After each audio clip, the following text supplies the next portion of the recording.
Very good. Very good. Let me just.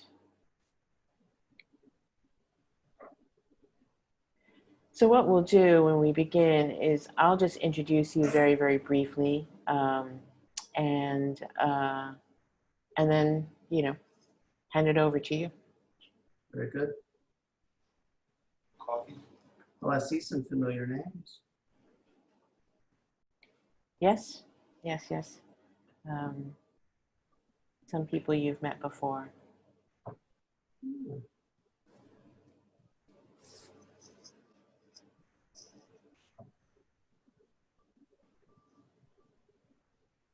Yeah, excellent. We're doing very well. Very good. I mean, the good thing about Zoom, which I love, is that, you know, you can screech in at literally the last second. You don't have to travel anywhere. You don't have to, you know, wait for public transportation. It's all really convenient. So I do like that a great deal. I was thinking the other day, it's made us very prompt. Mm. If It's perhaps allowed worse us to than squeeze most. more things in too. Yeah. Hi, Stephanie.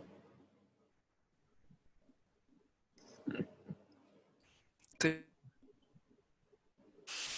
How are you? I'm okay. Great. I'm surviving.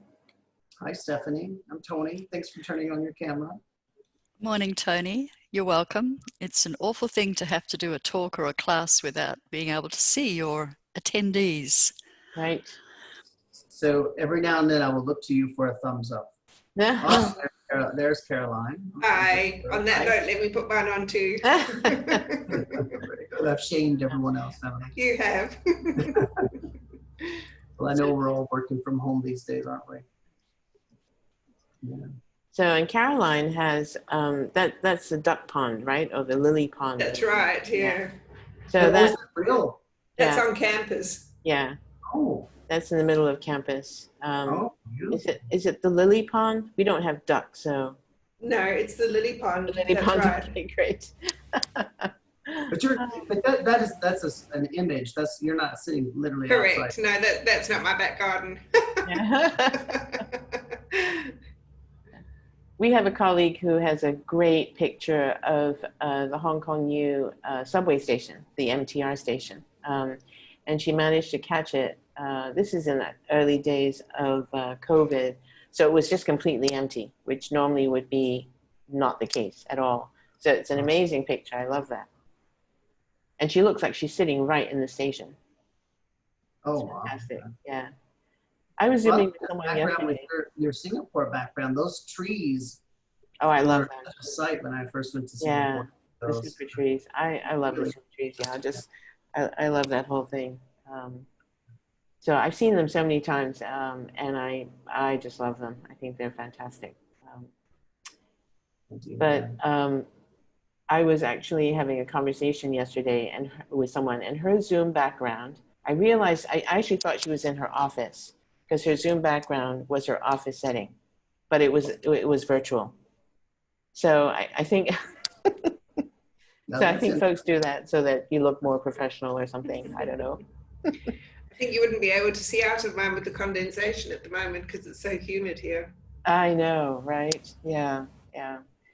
We just got paid our last month's electricity bill, and it's like, oh my goodness, it was so bad. But I know Well, you can't tell it, but this little room I'm in here, the windows are all closed. We don't have air conditioning. It's amazing living at this altitude here in Wyoming that it's never hot enough to need air conditioning. That's great. And at night we have to close the windows or we'll freeze. Okay. It's quite lovely. Yeah. So what is the altitude? Where I'm sitting at now, it's about 8,000 feet. Oh, okay. I'm not quite sure how many meters that is, but it's substantially high. Yeah, it is.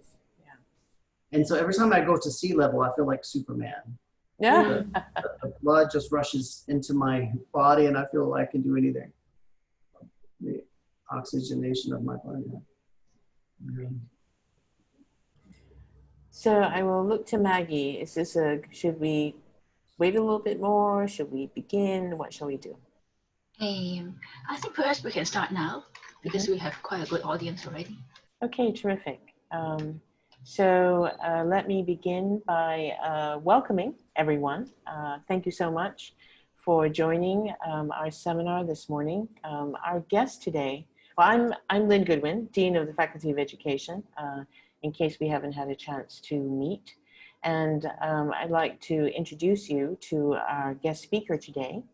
This is Dr. Anthony Ogden, Tony Ogden, who is an alum of Penn State University, where he received his PhD. His most recent position was as Associate Vice Provost for Global Engagement at the University of Wyoming, and that's where he's sitting right now, 8,000 feet, which is about 3,000 meters, right? 2,500 meters above sea level, which is why he is cool and we are not, and need air conditioning here. He has 25 years of vast experience with global engagement and has done a variety of things, including leading all kinds of exchange and study abroad programs, working with several land-grant universities in the US. And land-grant universities are generally very large universities that were part of a land-grant agreement, which I certainly won't go into, but among them are Michigan State, University of Kentucky, and also, I'm trying to think if you worked with another one, Penn State as well. His latest publication, I mean, he is a prolific practitioner scholar who engages in commentary on globalization, internationalization, exchange, and is actually going to talk about that future today. But you might be interested in his latest books. The most recent that just came out is called Education Abroad, Bridging Scholarship and Practice. And the one the year before that, just last year in 2019, was also Education Abroad, and the undergraduate experience, critical perspectives and approaches to integration with student learning and development. I will stop there and just welcome our guests and thank you so much for being with us today and look forward to hearing from you. Okay. Now, I am sharing my screen. I hope you folks can see that. Yes. I'm looking to Stephanie. I need her thumbs up. Thank you, Stephanie. I appreciate that. And thank you, Dr. Goodwin. I really appreciate you inviting me here today. And thank you all so much for joining me and for the next hour and a half from your homes there in Hong Kong and perhaps other parts of the world as well. So it's a real honor to be with you today. And I also want to give a shout out to Maggie and to Belle who are on the call, who without their support, I wouldn't be here today. And Maggie has told me in advance, knowing that my bedtime is at 9 p.m. She told me here in a short while, she'll prompt me to make sure I don't become too terribly boring for you. So hopefully I have something that's quite useful and of interest for you today. So thank you very much for having me here. I'm glad to be here. So Dr. Goodwin introduced the title of the presentation. Let me move to, if I can make this move, there we are. Sort of the outline of the presentation. I'll begin by further introducing myself as well as then transition to this concept of which I'm sort of basing the presentation today on, and that is the notion of a scholar practitioner. In this particular case, the scholar practitioner of international higher education. Then I will take a broad glimpse or an overview of scholarship on international higher education, specifically looking at international student and scholar mobility, and in my area of expertise, which is more education abroad. And then I'll zoom back out and look at the practice, and that is looking at how the COVID-19 pandemic has impacted international higher education, specifically international student and scholar mobility. So we'll look at together then how the scholarship in practice, the interplay there, in how that will shape and form what I hope will be an expanded and robust new agenda for international higher education. So I'm going to jump right in and introduce myself just a wee bit more. I always wear a tie, apparently. but again, my name is Anthony Ogden. I go by Tony. And I like to identify myself as a scholar practitioner of international education. And as Dr. Goodwin said, I've been a career international educator for the last 30 years, in fact. My master's degree, my PhD are all in international education. I've had a few Fulbrights, one in Taiwan, another in Germany and India. And a couple of years ago, the Department of State tapped me as one of their international education experts, an accomplishment I'm quite proud of. Now, my particular research agenda and what I'm going to be talking about for the next 45 minutes or so really is on international higher education. And as I said, specifically on student and scholar mobility. I'm currently teaching. I'm teaching online courses now at 2 different institutions. Primarily, all of these courses are focusing on international higher education and or international education policy. So that's just a little bit about me. Now, this concept of scholar practitioner, this is a concept that's been important to me for all of my career. And insofar as understanding who are the scholar practitioners of international higher education, or how do we create environments that really bring faculty and administrative lines together? How do we take advantage of scholar practitioners to shape both this profession and the field of international education, which I'll talk about?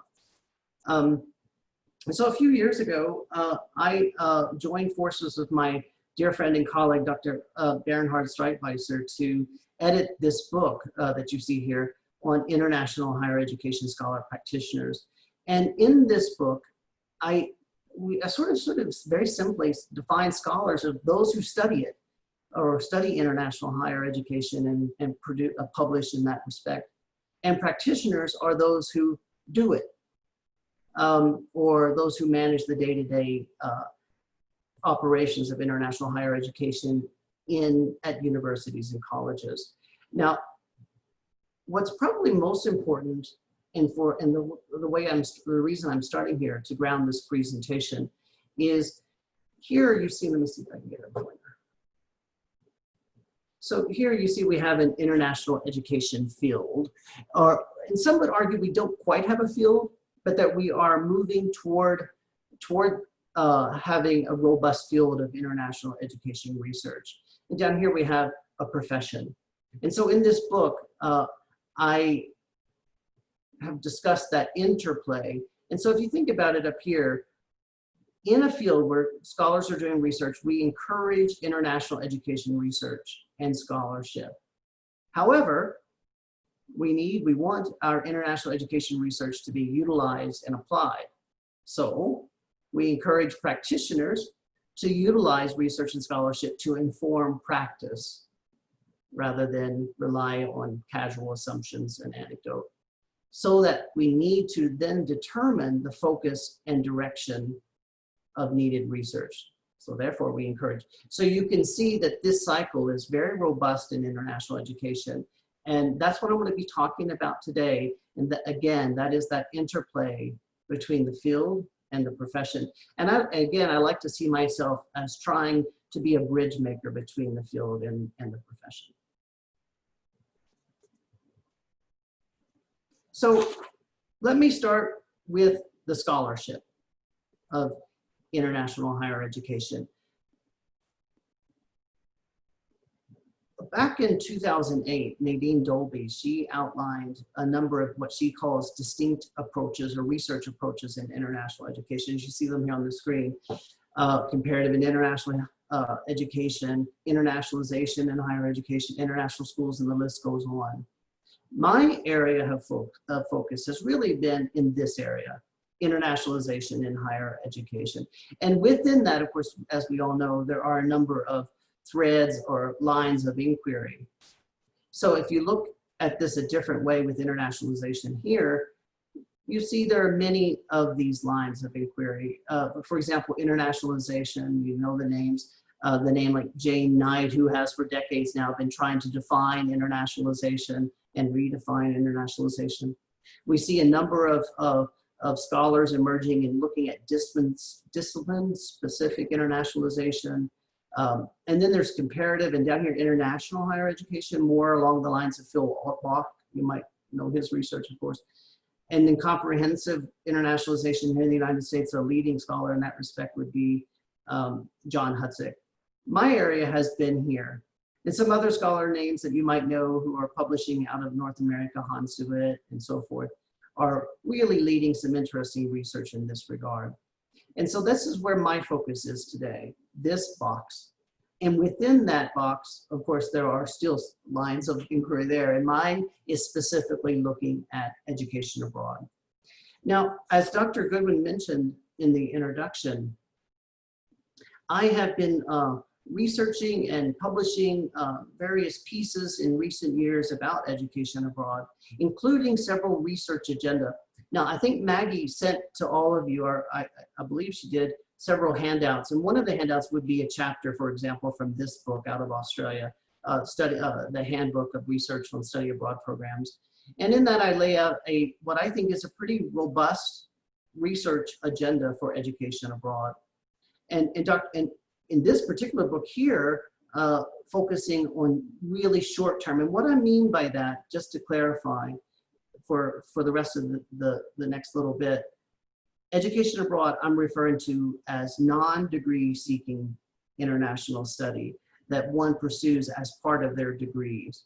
I know Caroline has an Australian accent. She might be more common with used to the term learning abroad.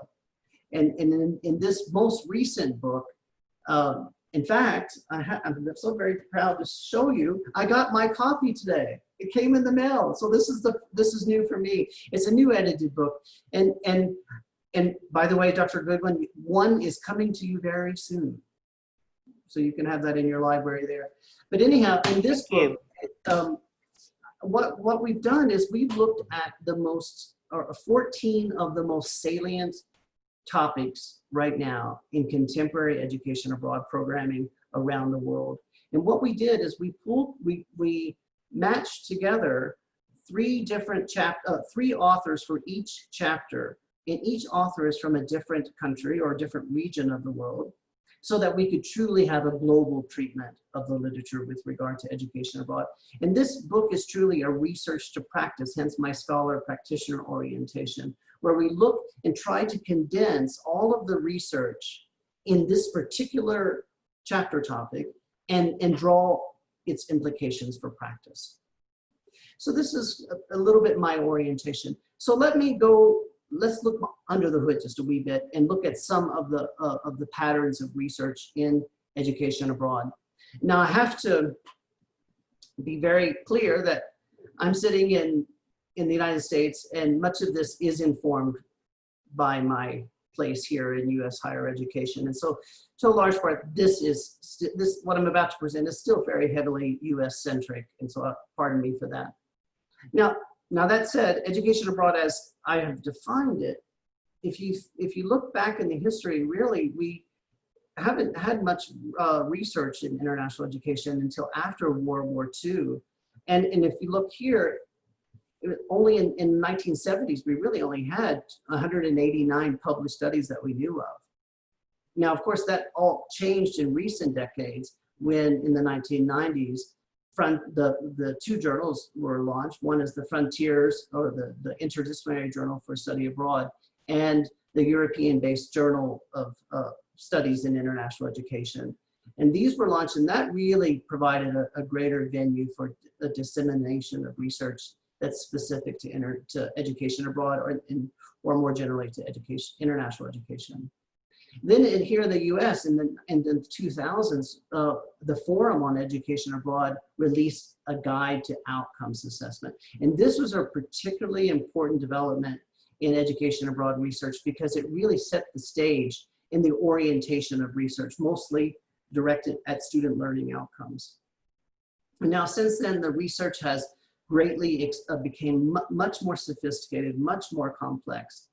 And And now here over the next several months, you'll probably be seeing several new publications coming out under CASI, or this acronym, or the CASI study, which I'm going to be talking about in some detail here in a moment. It's particularly relevant. Now that said though, when you look broadly at education abroad research, you'll see that it has grown very sophisticated and much more complex. And what you see on your screen there is sort of just my version of how education abroad research has developed. Earlier on, back in the 80s and 70s, really, the research that we had was just, okay, students got on a plane, they went abroad, they went to France, for example, and they put on a beret and they smoked a cigarette, and they came back, did they learn French? That's really, we were just looking at single domain outcomes. And now we still see research on this, primarily around, do students become interculturally competent because they got on a plane and they went somewhere, right? And then the research moved toward looking at multiple domains. For example, looking at student identity development or behavioral change, or did they become more proficient in their disciplines? Now, we've also had some longitudinal studies, but not very robust ones, and still very much grounded in student self-reporting data. But what you'll see, most of them are focusing on career impact. For example, when you were in college 50 years ago, did it impact your career today? Or did you go on to graduate school? Or are you still now using the language of the target language where you studied, and so on? And some interesting, robust findings there, but again, based on self-reported data. Now, the research has gotten a little bit more interesting in recent years. One, with regard to internal variables, starting to look at, okay, not only did the student just get on a plane, but do students differ in their learning based on some of their own characteristics or demographics, such as do women and men learn differently? If the language of instruction is English or the host language, does it impact learning outcomes? Or if a student has been abroad before, how does that impact learning? And then now we're seeing many more studies along this next step here, and that is the program variables. And this is particularly important because now we're saying, what can we tweak in the programs themselves to impact specific learning outcomes? For example, program duration or housing. For example, if they live with a homestay versus living in a dormitory or versus a shared apartment, or the language of instruction again, or are they enrolling in island-based courses versus direct enrollment, those types of differences. And then the last category there are what I'm calling predictor variables or outcomes. And this is really the most interesting for me. And this is a shift away from the outcomes assessment that I mentioned earlier in the previous slide about the forum guide, but to really looking at more on the institutional level. Does education abroad impact retention and persistence? Do education abroad participants become more loyal alumni? And in the United States, loyal alumni means money.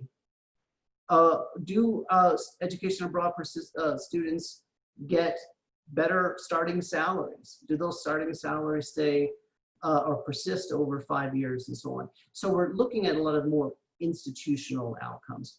So as you can see, the research has become much more sophisticated, and there's still many studies in each of these buckets here, if you will, but we're becoming more and more sophisticated and prolific. Now, if you look at a lot of the studies that I have, you'll see that there are a number of theories that are very prevalent. Here are just some, there are too many to list on a page.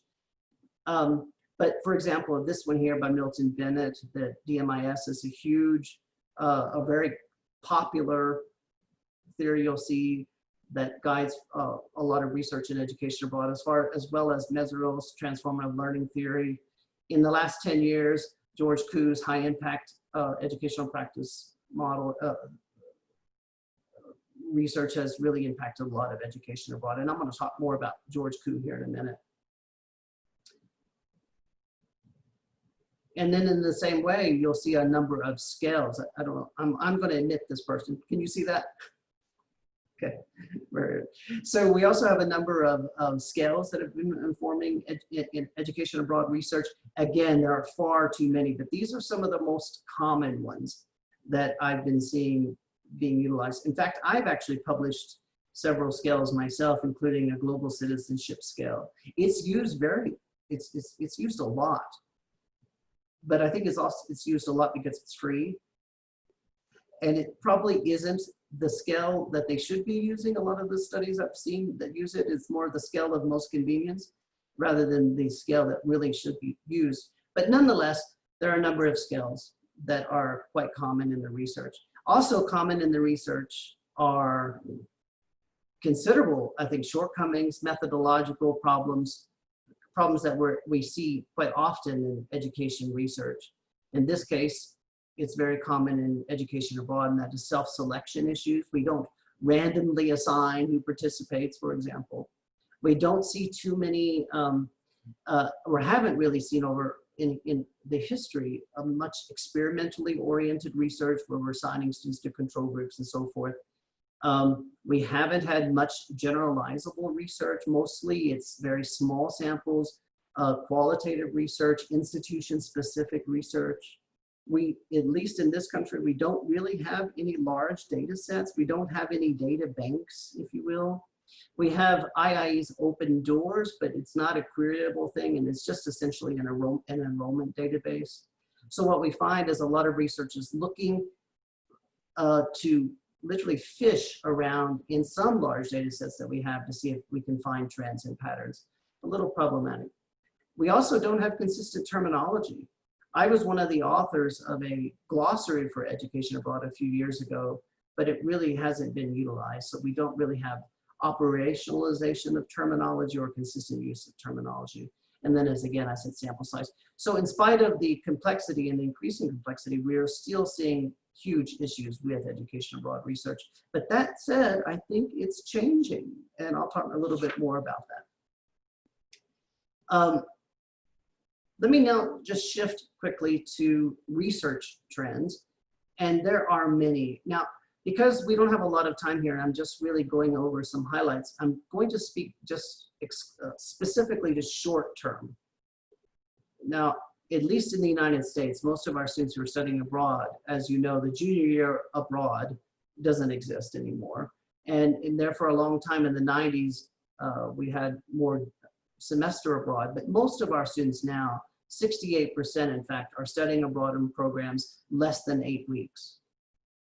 So that and that started about 15 years ago, and that really opened up a whole new level of research, and there have been a number of trends. So let me speak to some of those trends. The first is, as I mentioned a moment ago, huge research focusing on learning outcomes. What are students learning? Now, a lot of the research on short-term programs has been around intercultural competency development. Are students becoming interculturally competent? A little bit on academic development.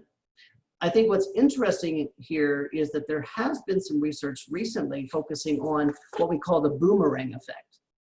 And that is, so when the students come back, we do some sort of post-test and we say, yep, they've made a substantial change over time, but we're looking at whether or not they're keeping maintaining that change and that development post a few months after returning. Student development has also been a huge area of focus. A lot of the research has been under this broad umbrella term called global citizenship.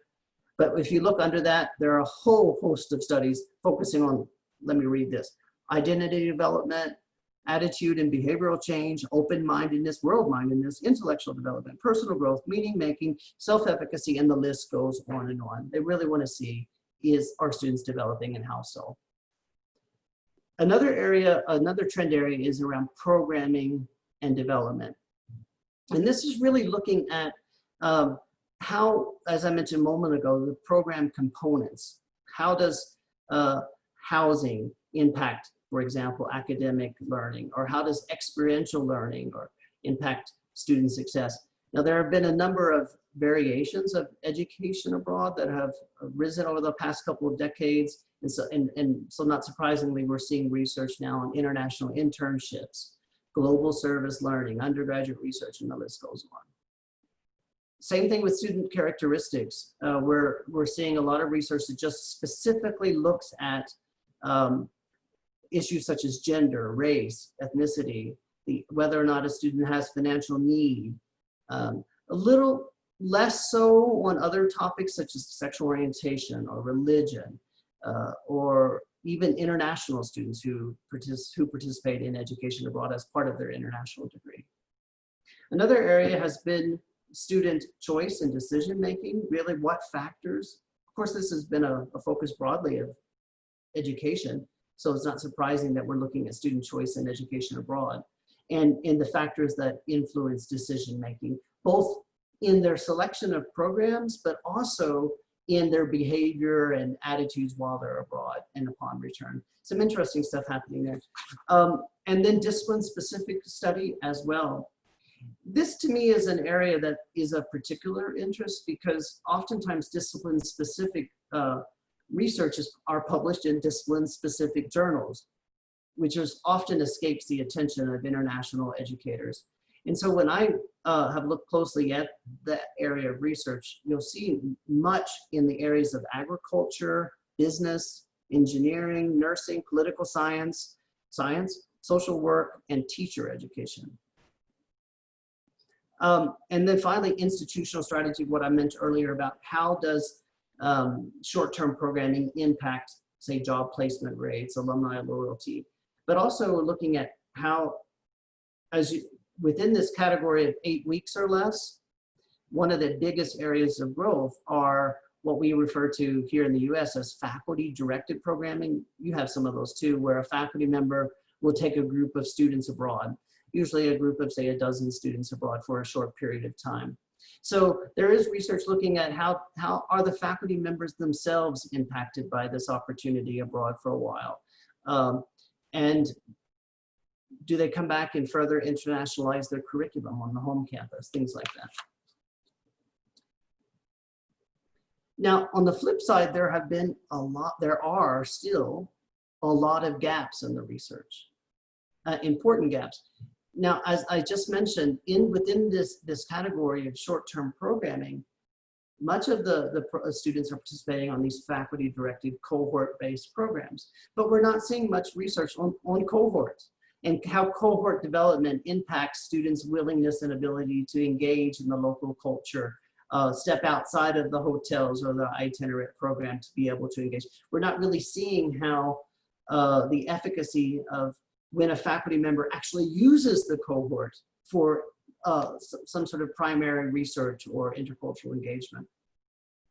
And the same thing with faculty and student interaction. Now, we have long known about Tinto's long-standing model of student retention, which is, as you know, hinges on students' academic and social integration. So if you think about these programs, these faculty members are really engaged with students. Having led these programs myself over the years, it's a 24/7 type of responsibility. And these students really become close, especially in first-year seminars and so forth, when these students are going abroad at different stages. How is that intense faculty and student interaction impacting various outcomes? Not seeing any research on that. Same thing with curriculum integration.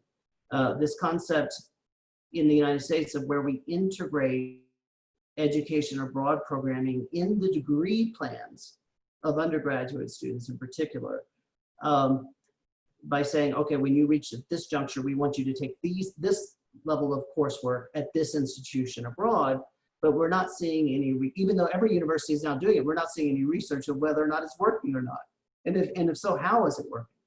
Same thing with healthcare professions. There's a huge area of interest now for students in pre-health and various healthcare professions where they're doing clinical clerkships and rotations and things abroad.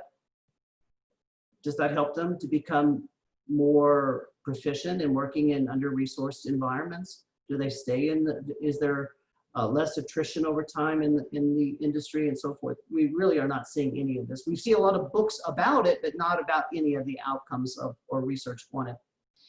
Embedded and in alternative summer service breaks, perhaps a uniquely US concept, where we're taking students abroad on like 10-day programs as part of a residential course. And they've grown. I actually wrote my dissertation in part on this years ago. And in 1 year at Penn State University, I had 1,200 students participate in these programs. But nobody's researching these programs and what impact this has on the students, so they host communities or anything else. Now, related to that are the host community impact. We often, practitioners often talk about how education abroad is good on host communities. But if you look at tourism literature, you'll see that's not always the case. For example, we say that it's good for the economies, but truly we know there's a lot of economic leakage that's happening. So we really haven't studied host community impact in any real form. We see a lot, I've written in areas on colonialism, but those are all theoretical. We're not really seeing true empirical studies in that regard. Also, we see a lot of emphasis given to interdisciplinary teaching and learning, but yet we're not seeing much of a research happening in this respect. Now, I could go at length in all of this, but let me go in a little bit more detail, and that is regarding this question. A few years ago at my previous university, my boss, the provost, came to me and she said, "Tony, does education abroad participation impact student success?" And I said, "I'm not quite sure." She says, "Well, you need to go and do some research on that and get back to me." So what was really interesting at the time is that there were a lot of institutions that were looking at just basically comparing outcome of students who studied abroad versus those that didn't study abroad. That was pretty much where we were at. So I became a little bit more concerned about that, because it really, by just simply comparing students who studied abroad versus those who didn't, we're not able to see, well, in fact, most students at the time were studying abroad during their 3rd and 4th years. And so if you're comparing students who stayed until their 3rd or 4th year, their likelihood of staying on and persisting on to graduation is much higher anyhow. So we weren't really providing any robust data points. And so I partnered with a graduate student of mine at the time, John Hopt, and he and I wrote a paper a couple of years ago where we explored this notion of education abroad as an educational high-impact practice, and whether or not participation would truly impact student success. And student success in this case is understood as persistence to 4, 5, 6 year graduation rates. Also in that paper, we called for a national data bank, because as I mentioned earlier, we were having so much institution-specific research that we really needed a data bank that we could dump all of our institutional data in that, so we could actually synthesize generalizable data to see to any extent possible if there's any level of causality in participation and these 4, 5, and 6 year graduation rates. So what came out of that is something I'm very proud of, and I mentioned a moment ago, is the CASI study. Stay tuned, this is going to be some really fascinating papers are going to be coming out on this in the next 6 to 12 months. So my colleagues and I from the University System of Georgia and IIE, we got a Title VI grant from the Department of Education here in the US, a 3-year grant, to actually do what I called for in that paper, and that is to create a national data bank so that we could look at education abroad and student success. And sure enough, that's what we've done. So we were able to get 36 institutions from very diverse institutions from all around the country to dump into that data bank the data on first-time freshman students from fall 2010 and fall 2011. And in fact, we were able to get over 222,000 data points in there. Or, I'm sorry, individual students, 222,000 individual students, of whom about 31,000 studied abroad. So we were able to get a fairly big sample. But what we also, and with that big sample, we were able then to do some propensity score matching, which is the methodology that I had called for in that paper. so that we could control for, frankly, a whole slew of factors that we know impact student success. And some of them are, as you already know, high school GPA, SAT, ACT score, need-based aid or recipients of aid, race, ethnicity, gender, age at matriculation, major of study, enrollment intensity, whether it's full or part-time, and number of terms, and so on. So we were able now then to really compare students holding all of these factors constant to see if there really is a difference if we're comparing like students, otherwise like students. And initially, we pulled up some basic descriptive data, as you see on the screen here. And sure enough, if you're just simply comparing the 30,000 to the others that didn't study abroad, yeah, sure enough, students do graduate in less time with a higher GPA, and they're not taking a boatload of extra credits that they don't need. But as we know, this is just descriptive data, and we know that good students are good students study abroad. So we weren't really pinpointing any to any issue that was showing as education abroad had an impact that wasn't really already on account of something else. And so hence we started running this data, and sure enough, the initial findings simply expressed here really have busted a lot of the myths that have circulated in the United States around education abroad. So if you look here, sure enough, students holding all these factors constant, they're 6.2 percentage points more likely to graduate than students who didn't study abroad. One of the myths is that students that will delay graduation, you see here it doesn't, that they will take a lot of unnecessary credit, which means a lot of more money, and they don't. And they actually, education abroad doesn't rule in a student's GPA. These are particularly important findings of this study. Now, what's perhaps even more important, and to me, is that these effects are even larger for traditionally underrepresented students.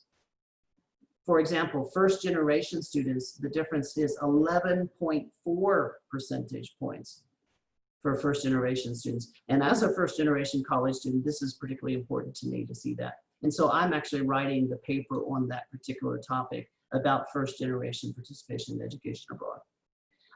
Also, students who have received need generally are less commonly represented in education abroad, but those that do have 9.1 percentage points more likely to graduate in 4 years. Other underrepresented minorities, such as African Americans and so forth, 11.6%. So these are really robust findings based on a largely, or at least theoretically, generalizable data set that we're quite proud of. Now, what we need to look at now is, what is it?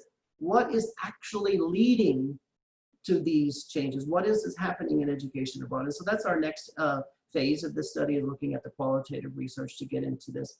We've also, and I don't have time to present it here, but we've also looked at a great deal of the program components that I mentioned earlier, such as program duration or program type, whether it's an internship versus undergraduate research.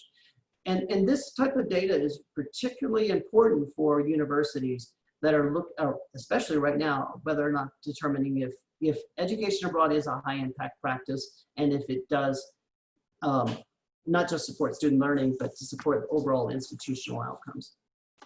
Okay, now that was a lot. So let me take a deep breath and then shift. If that's a sort of a snapshot, an overview snapshot of the research, let me look now at the practice for a little bit. Now, I'd like to begin that with a poll that I've got to figure out how to launch. Okay, so you're going to see a poll coming up. So the question is, what has been the most influential educational trend to have impacted international higher education of the last 25 years? Now, as you read this, zoom out. Let's not talk about education abroad now. Let's just talk generally about the profession. So over the last 25 years, among these choices here, what do you think are the most influential?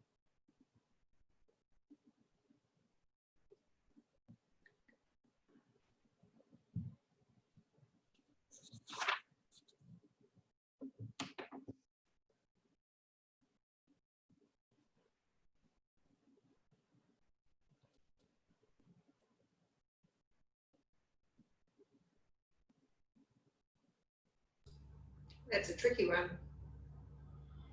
Well, I should have probably put other, huh? Sorry about that.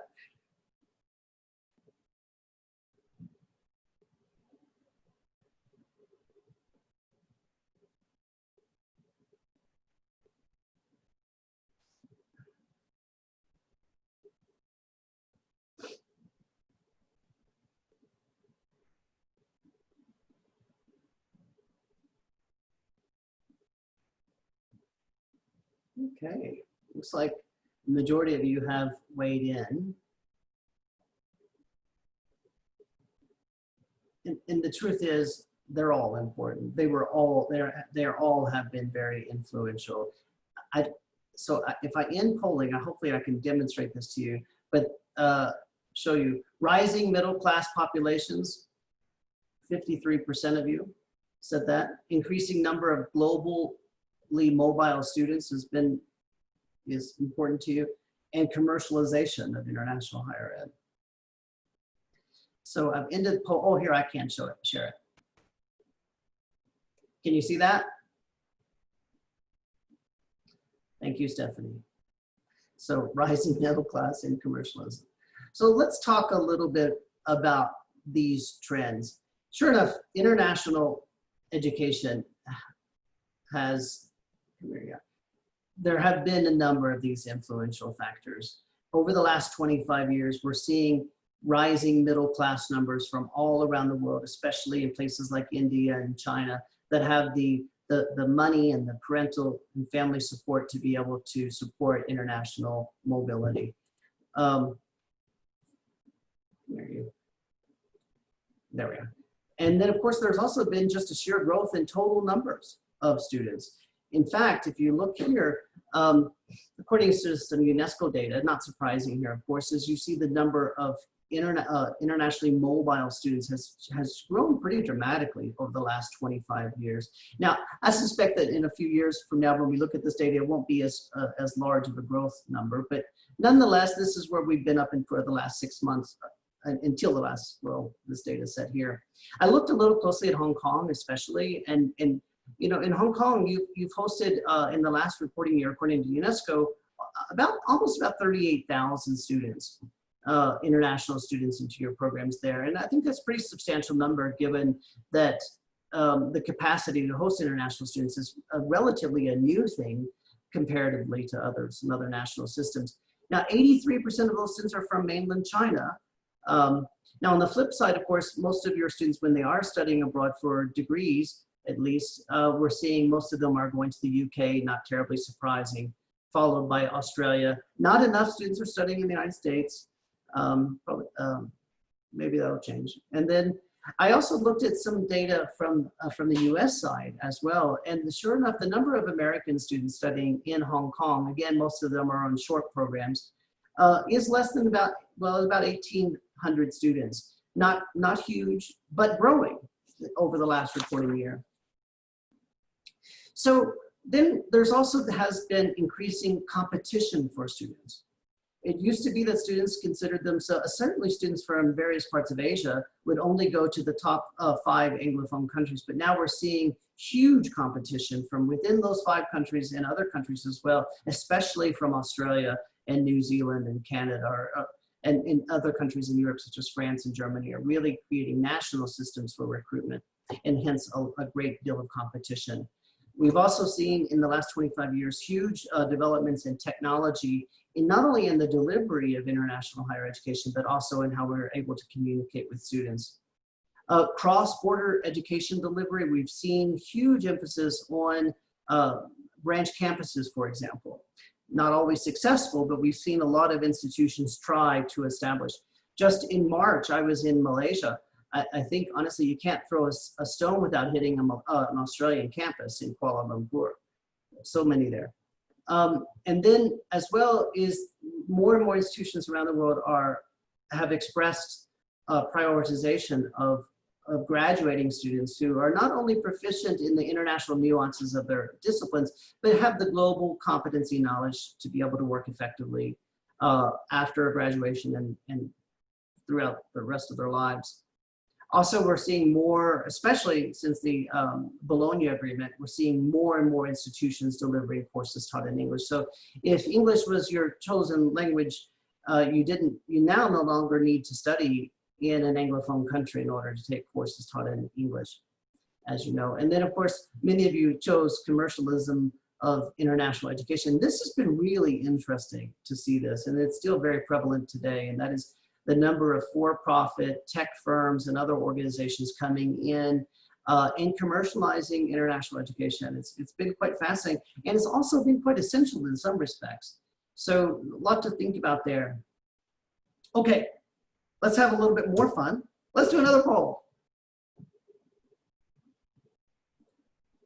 Okay, let me figure out how to do that other poll.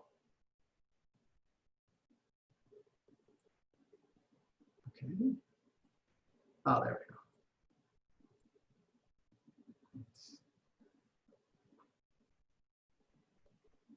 So the question here is, if that was what happened over the last 25 years, what are some of the major forces, in your opinion, are impacting international education today?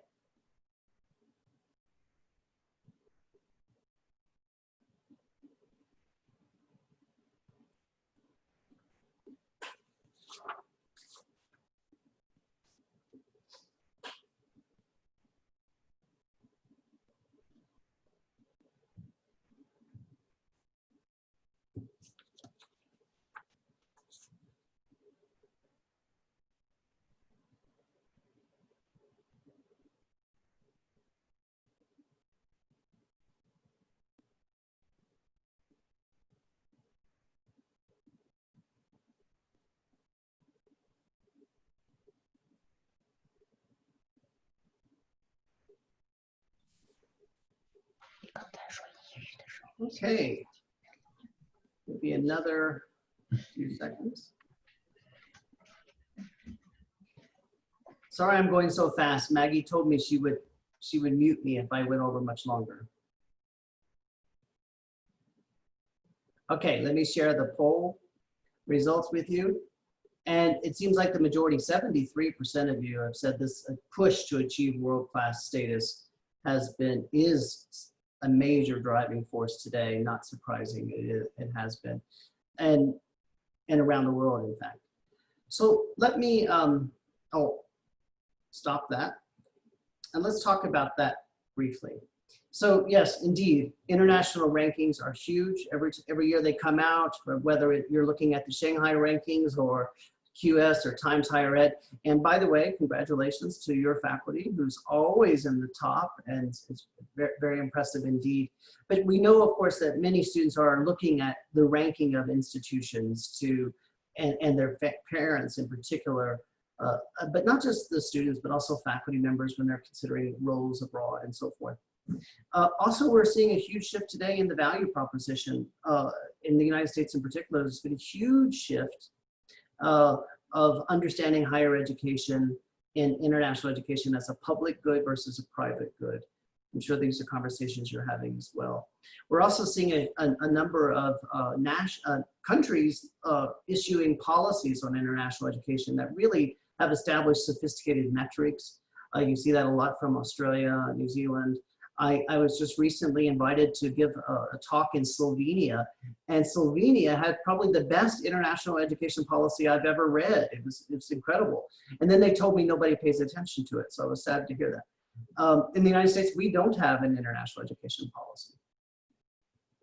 Also, I think on the other hand, we see a lot of isolationist rhetoric, nationalistic rhetoric, especially here in the United States.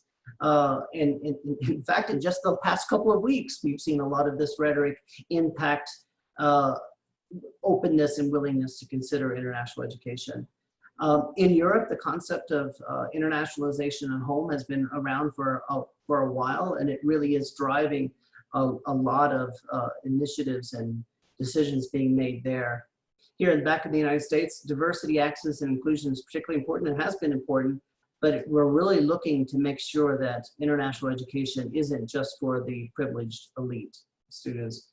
There are other aspects of that as well. But let me take a few minutes here and focus more in depth now on these last two boxes. and that is new and emerging modalities and emphasis on cooperative networking. So this is a little model I put together a while back, and essentially up until recently, and primarily in the United States, when we talk about international education, our minds immediately go to student mobility. Not all of the broader concepts of comprehensive internationalization, but mostly the student mobility. And that's where most of our offices, international education offices at our universities, are structured. And that is to send students abroad or get students here, very simply. And that has been our mainstay. But as we've seen with this pandemic, and as many leading scholars, such as your own Professor Yang there, I see him here, he's turned on his camera, thank you. We see that this spectrum or this continuum has really expanded. And now we're seeing much more rhetoric than ever before on what I'm calling, for simplicity here, access education. And that is where we're able now to leverage blended forms of deliveries, virtual and international mobility. And then less commonly prioritized here in the United States is that sort of that European concept of internationalization at home. I'm calling it here integrated education, but this is really very important for us, especially people like me who've committed my career to international education, to move from our focus on this, just the few privileged and elite that are able to physically study abroad, whether it's for a degree or not, to actually integrate international learning modules and content and delivery approaches into the curriculum itself. So what that leaves us now is really not just one bucket, but three. And this is really very exciting. Now, right now, it's kind of hard to say that descriptor exciting, given that that international education is in such disarray right at the moment. But truly though, I'm seeing many of my colleagues and institutions are really pivoting in very exciting ways to not in lieu of their focus on mobility education, but expanding it to include access and integrated education. One of the handouts I sent to you was a very simple little document I created a few weeks ago on where I broke down these buckets and looked at some of the institutions and organizations around the world that are experimenting with new modalities, looking at new forms of technology, new directions in student advising, new forms of curricular enhancement and so forth. So I encourage you to look at that, and if time allows, we can talk about more of those modalities and such in the Q&A. But let me turn now to that second box, that cooperative networking box.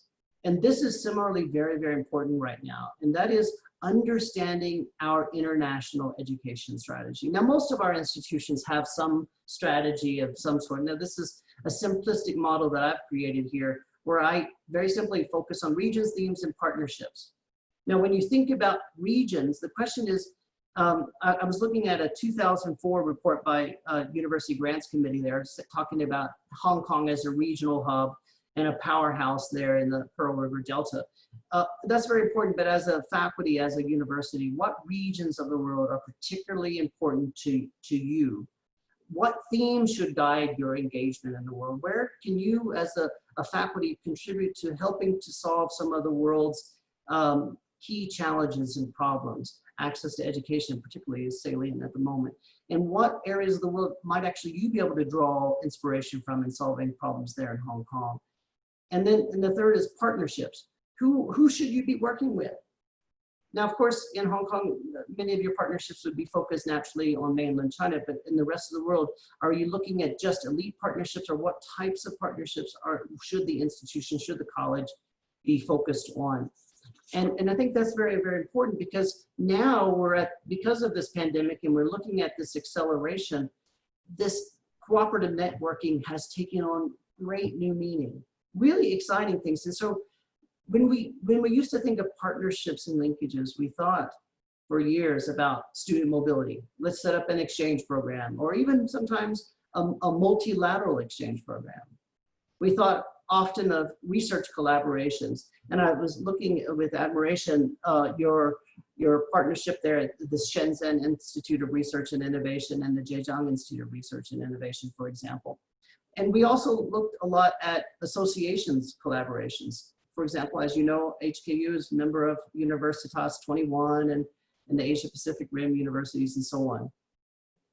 But when you look at now what's happening, we have branch campuses, as I mentioned earlier, and I understand there's 31 branch campuses now in mainland China. But now we're seeing more and more institutions around the world are partnering with universities in the delivery of micro campuses. Specifically, I looked at the University of Arizona that has 7 micro campuses already in mainland China. We are also looking at a shift in how we are approaching joint and dual degrees, or these collaborative degree programs. And it's really interesting. We used to always just think of 2+2s, where students spend 2 years there and 2 years somewhere else, or 3+2s, or three years there and 2 years somewhere else where they graduate with a master's degree. But now what we're seeing is the development of degree transfer programs. As I said, I was in Malaysia and I visited 2 campuses there where they have developed what they call our American degree transfer programs, where students from all over the region are going to Kuala Lumpur to study 2 years so that they can eventually transfer to a 2-year for the final 2 undergraduate years at a US institution. Now this is particularly important because they're doing it to save money. They're also doing it for a number of other acculturation reasons and so on. But now we're seeing people talking about 3+1s. And I'm scratching my head thinking, how can we get a student here for 1 year and give an American degree with accreditation standards? But nonetheless, those are the conversations. Just the other day, I was having over the weekend, I was having a conversation with a friend who wants to create a 1+1+2. And I thought, what in the world? Basically, students do their first year online, then 1 year abroad or somewhere, and then 2 years at the final degree granting institution. I thought that's a very interesting model. And then we're seeing a huge number of multilateral partnerships and so forth. Now, if you look in the right quadrant, top right quadrant there, COIL programming, that's been around for 15 years. It's certainly not new, but it was always on the fringe. And now we're seeing everybody's talking about COIL programming, and that is the collaborative online international learning where faculty members collaborate in the delivery of bringing groups of students together for education. But just the other day, I got contacted by this organization I never heard of called Virtu Education, where they're taking all American students and sending them abroad for their first year as a bridge to, while they're waiting this COVID out, let them go abroad where there's fewer cases of COVID and then bring them back for the first year. And then others are looking at how can we, like, for example, I got approached just the other day by a tech firm, and I'm sure you are as well, about how can we leverage our OPM and our other types of online education to keep these international students that have been admitted here, keep them on the hook for the year until such time as they can physically get here. So I think there's much more we can talk about that. And then probably the most exciting for me are these virtual exchange alliances. You know, there's one that's been around for a long time already, and that's called the Global Virtual Exchange Alliance. And that institution down the road, Hong Kong University of Science and Technology, is a member. And it's a closed consortium of schools coming together to share courses. And now in the United States, this is particularly important because we're seeing huge enrollment declines. And so institutions are going to need to collaborate to be able to fill and to offer the courses that they need to offer. And so because of that, I think we're also seeing new forms of modularization and micro-credentialing. We're also seeing more corporations coming in, asking for shorter degrees or even evergreen degrees where they spread it out over time so that the student can enter the company early. Now, all of this depends on context. We could not have predicted this COVID pandemic and how it is going to, and how it has already influenced the practice or the profession of education or of international education. But there are a number of other factors, as you can see here. Everything from how the global economy is impacting to how we are delivering technology and so forth. But I think, if I had more time, I would go into all of this, but I think it's particularly important to look at global politics here. We're seeing how dramatically the current government in the United States is impacting international education. But also, and not to get into too much of your politics, but many people here are talking about the national security law and how it's going to impact higher education generally in Hong Kong. Everyone here is talking about it. Everything from all of the issues that you're very well aware of, from academic freedom to autonomy and so on. But for me, it's particularly important to look at how this is going to impact the recruitment of international faculty, how this will impact the recruitment of international students. And in fact, I think it could actually be a good thing for Hong Kong in particular, because you have relatively fewer cases of COVID there. You're not embroiled in visa wars like the United States is. You have implemented recently new funding mechanisms for graduate study and support there. You have demonstrated employment outcomes that we don't have here. So I think there are many ways in many areas that we can leverage Hong Kong higher education, I think in this time. Much more happening there, but now before Maggie mutes me, I want to try to bring it all together. And what I mean by that is, so I've been talking at a glance about scholarship, and then a glance about how the impact of the COVID pandemic has been on higher education. So to bring it together, there are a number of changes that have shifted the focus and direction of our research. There have been so many new forms of international programming that's already emerged and really has drawn attention. And so I want to return to this slide. And that is this role of bridging the field and the profession. And that is, right now, we've seen such complexity and growth in this research, especially on education abroad. We need that to be informing where we are at right now, in helping us to helping practitioners make informed decisions. And then in turn, we need to look at what's happening all around us right now and call upon the scholars and others to be able to help to do some timely, sophisticated research to help us keep this cycle spinning. And that's where I think we are right now. And so, as the title of the session about Toward a Research Agenda, we have so many questions and new opportunity now. And so just to mention here in closing, we have new context now of these partnerships, new forms of partnerships that we really want to look into. We have new technologies that are impacting how students and others are engaging, how they're learning, and I'd like to know the efficacy of those efforts. We have all of these new modalities that are really exciting, and they're really impacting the next generation of internationally engaged students and citizens. How, to what end? We have new stakeholders. In fact, we actually even have more empowered stakeholders that are coming in and shaping these research agendas. We have new voices, not just new students coming into international education, and I hope there will be many, but we also have new institutions. For example, we have some very well-known institutions in the United States that never once engaged in international student recruitment, and now they are. They're asking the question. So we're seeing more players coming in, and they're shaping the conversation and what we need to know. And then finally, we are also, as I just mentioned with the national security law, for example, we have all of these policies and national reports on international education that could really shape the next generation of international education. I want to know the efficacy of the implementation or the fidelity to which these policies are implemented. Okay, my voice is dry, so I want to stop.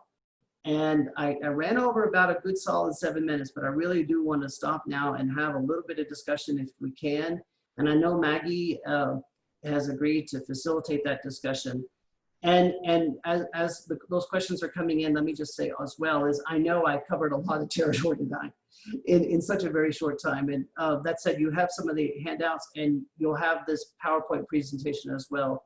If there are things that I talked about that you really want to know more about, we can talk about it now, or you can write to me individually. You see my email there, and we can have a sidebar conversation. So Maggie, over to you. I assume people can just unmute themselves, right, Maggie? Now they have to, we have to unmute them. So please send, if you have questions, please send, just send me a message, a private message, and I'll unmute you. So questions, thoughts, accusations, threats, anything is welcome.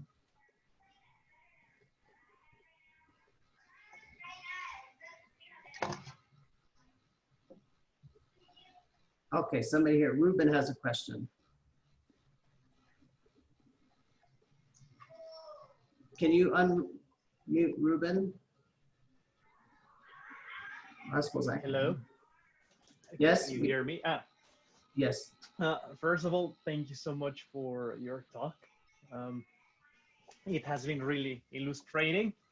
And I was wondering, has the impact of, has the impact of immigration policies by country been studied or widely studied as a motivation for international student mobility? For example, I noticed a trend in international education mobility in which many students are moving to countries that offer, a path to citizenship or a way to stay in that country. One of them used to be the UK, I believe, and another one used to be the US, and one that is very strong at the moment with this type of policies and therefore attracting many students is Canada. So along your research, has this been a topic that comes up often or along this field?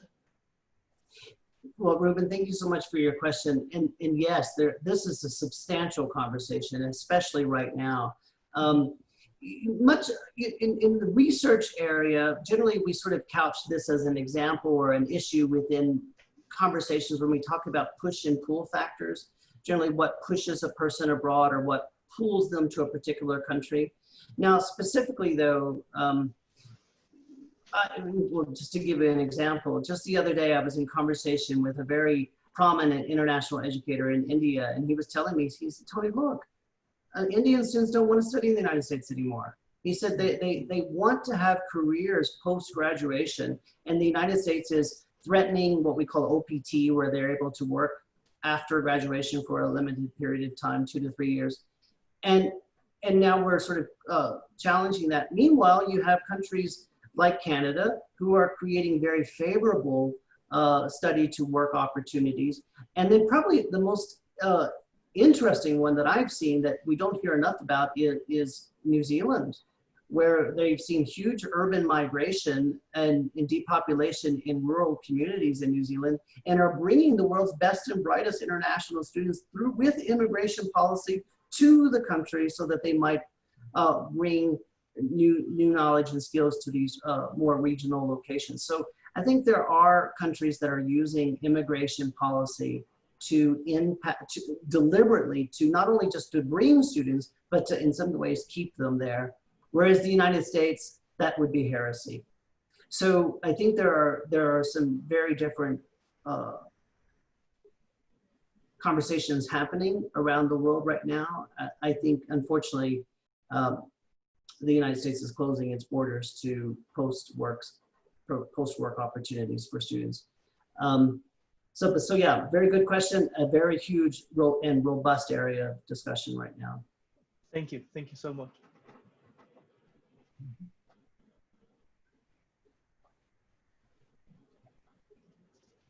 Any other questions or thoughts? Any disagreements?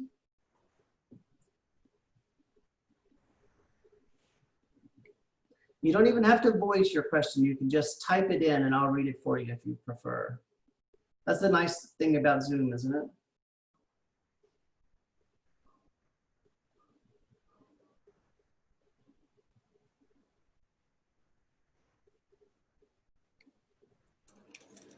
Are you speaking, Professor Yang? I can't hear you. Okay, Carol has a question. Thank you, Carol. You saved me. Here, I'll unmute you, Carol. I am really, I'm unmuted now. Thank you very much for the talk. I really like your model of mobility education, access education, and integrated education, like the Thank you. change or the shift. My question is related, and of course, with COVID-19 and the restriction of travel, which we do not know. And of course, your talk is going in that direction too. I guess this mobility education will have to change more to these assets, and especially the integrated one. But more specifically, I'm also interested in the role of technology.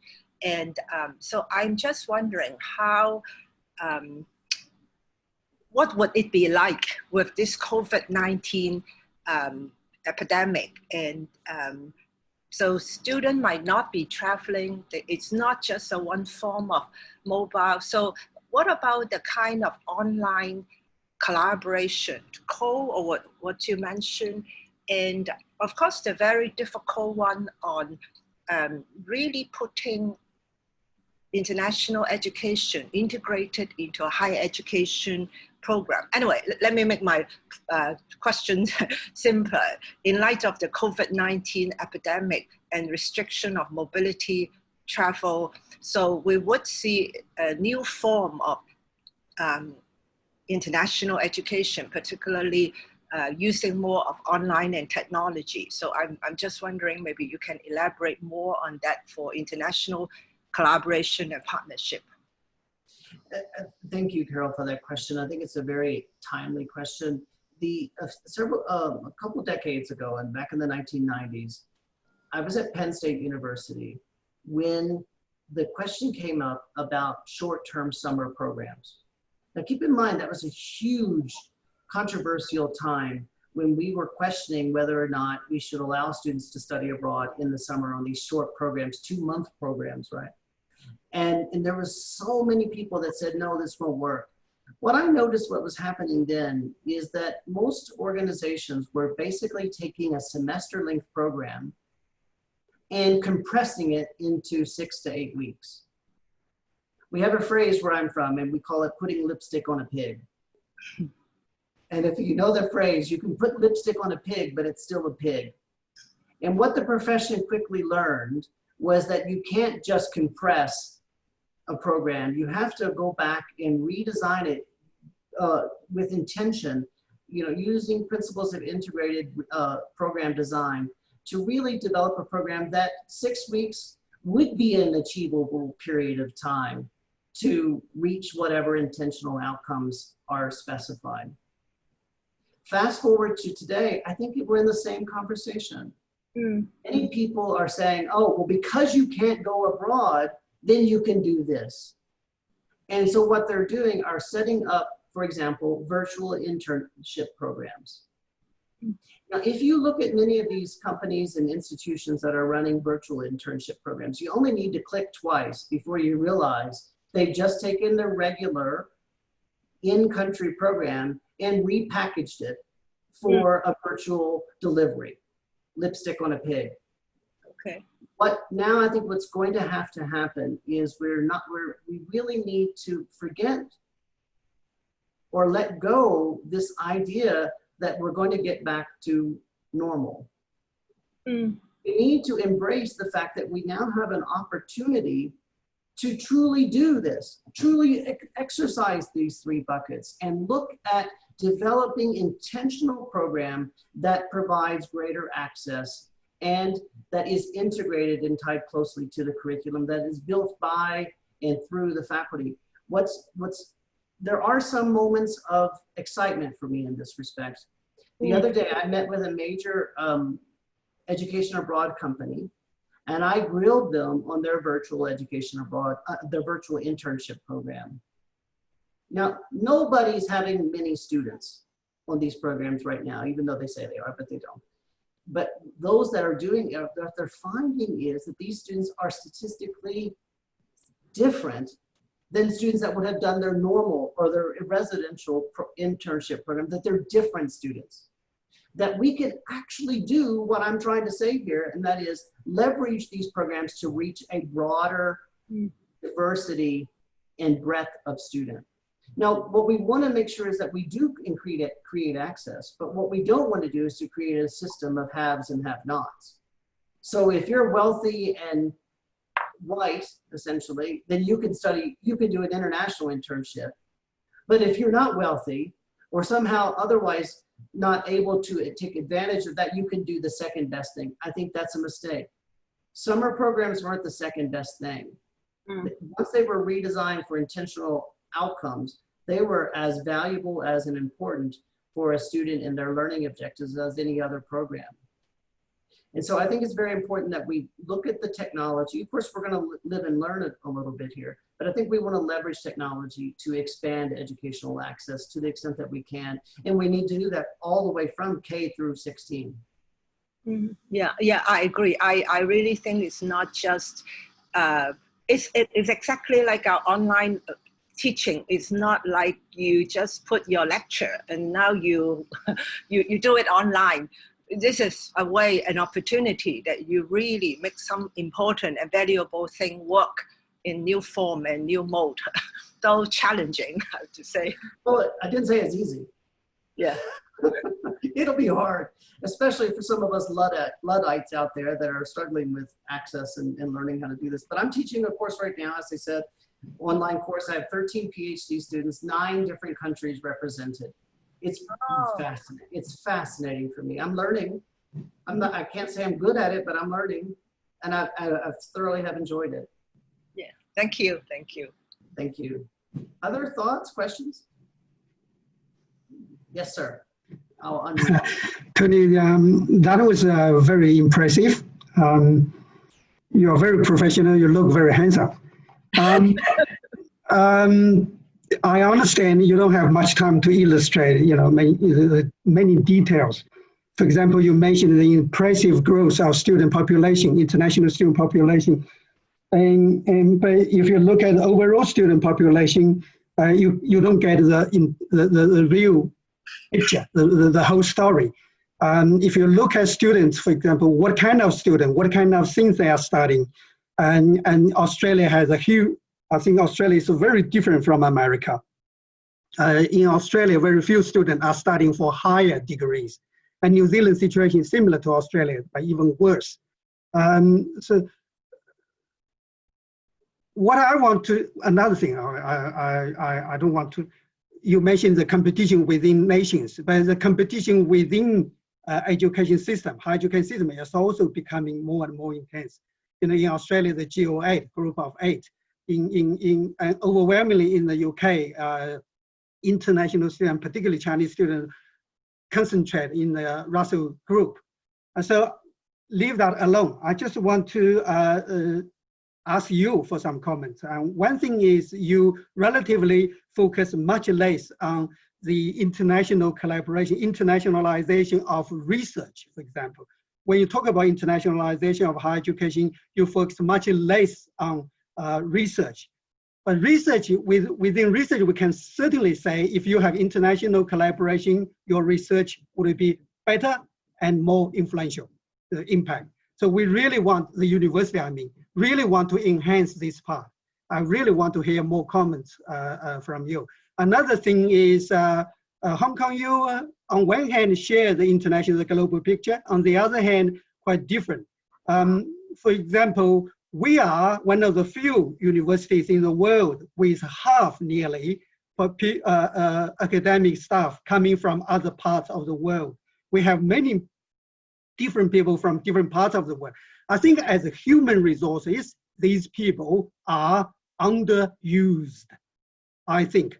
And within our university, we have students, but very different. We have more postgraduate students. As educational resources, this is very much in line with the global picture. As an education resource, I think our students are also underused. So I really want to hear your comments, particularly how we can make better use of our academic faculty, our people, and what can you bring to us, for example? I think this is a very big question, Professor Yang. There's a lot there. I think the first bit here about enrollment variation, there is no doubt every national system or even regional systems vary in the, again, as I mentioned earlier with Ruben's question, the push and pull factors. There's no doubt. I've spent a lot of time in Australia and New Zealand over the years, and there is a true powerhouse of recruitment from the national system as well as through institutional ties that really enriches, I think, Australian higher education. But that said, there's huge capacity issues now as well. In some institutions in Australia, they're up to 40% international students, and they're very vulnerable right now with the lack of mobility that could happen. Same thing happening in Canada, where it's up nearly 26% at most schools, and that's very high. The United States is only at 5%. So we still have a lot of capacity. Of course, we have to let them in the country, but that's a different issue. So I think that there are many different variations in what will drive a student and how they're hosted. There's no doubt. There's also a huge corporate sector there that's driving a lot of this as well, from online companies and others that are supporting international student mobility patterns. I think this is great. I think in the future, probably what we're going to see, as I mentioned the micro campuses earlier, I think we're going to see more regional, intra-regional mobility than we are going to see huge north-south hemisphere mobility as we've seen in the past 20 years. We'll see if that plays out. Now, the other thing about research, I think this is very important. Now, I focused my thoughts tonight, mostly out of interest in time, on international student and scholar mobility. But the truth is, the broader concept of comprehensive internationalization is really more important. If you look here at for example, in this country with the American Council on Education's model for comprehensive internationalization, international student and scholar mobility is only one of 6 areas of importance with regard to implementing broadly comprehensive internationalization. And so most certainly research and collaboration are so very important. Faculty own and control the institution, so we need to work with and through faculty to make sure that we direct and implement international initiatives accordingly. So, but also faculty members, we know, as you said, about the citation index. When you publish, co-author with somebody, you know your international, their citation score goes up. That helps your rankings. The other things that you mentioned about having international faculty, that's also counted in most ranking, not Shanghai so much as Times Higher Education and QS in their matrices that are used to calculate your rankings. So if you're 50%, that's great. 51% would be better. But what would be over 40%? but if you look at the University of Wyoming, where I've been here until recently, the University of Wyoming, for example, and I don't mean to beat up the University of Wyoming, but to give you a case study, it is a land grant institution, as Dr. Goodwin defined earlier, around since the 1860s. Very few international faculty, never contributed in the gamification of international rankings before, hasn't leveraged internationally oriented research. And so these are priority points that are so very important. If you're going to be an internationally recognized institution, you need to bring in the best and brightest students from the world. You need to bring in and support the best and brightest academics in the world, and kind of get out of the way and let it happen. And so I think there's much to be said to your very broad question. Thank you.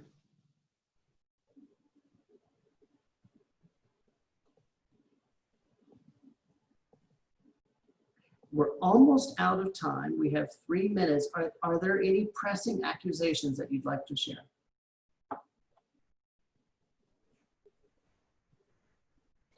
Well, if not, what I want to say again to Dr. Goodwin and to all of you, Maggie and Belle and others, thank you so much for giving me the opportunity to speak to you tonight.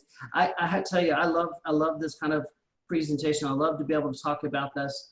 As you know, education abroad is particularly dear to my heart, but comprehensive internationalization, back to Professor Yang's question, is really what this is all about. And so thank you for helping me talk about the interrelationship between the field and the practice. And I would invite you, in summary, to go out and buy 10 copies of this book each. That might be the only way I'll ever make a royalty. Anyhow, thank you all very much. I appreciate it.